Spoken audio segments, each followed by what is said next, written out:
Do you think it almost relieves the filmmaker of some pressure if they are sort of able to come down from a lofty ivory tower and meet an actor just as sort of an artist to artist?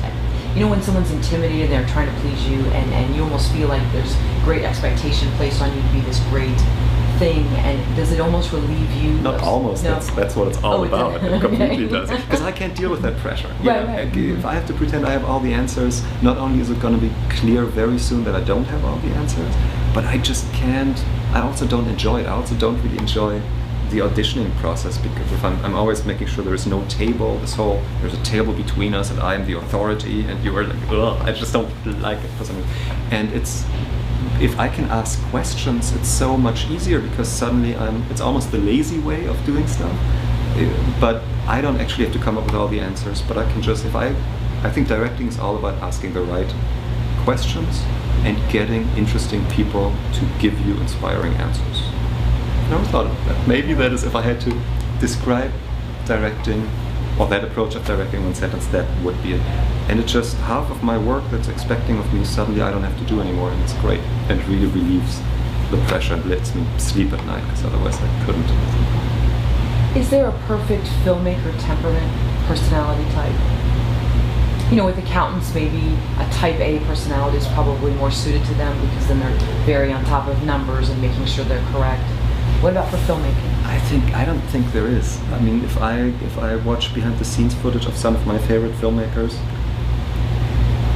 they all seem to be assholes, unfortunately. Like very dictators, basically. So there's evidence that that kind of filmmaking works, but I think they are also the people we're talking about that do have a vision and need everyone to exactly fulfill their part in the whole thing.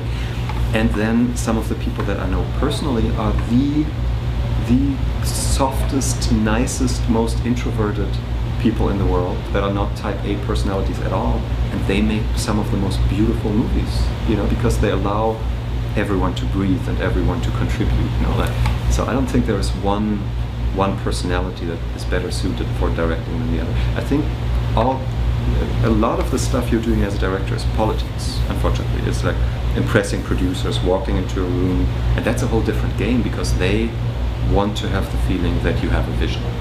Like, this is nothing I would ever do in a meeting with producers. Asking questions in a meeting with producers is not necessarily something that they will value highly. They want someone who's in charge, who basically takes it off their hands and goes and runs with it. So that's a different thing, and I have a lot of friends that are way better directors than I am, no doubt about it, but they are introverts, so they have problems selling themselves in meetings with producers, so they don't get the first step down of actually getting the project. You know, they'd be incredible on set, but they'll never make it to set with a budget, at least, you know, because they can't get past that first hurdle. So for that kind of the politics, there's probably a personality that makes it easier for you to get that done.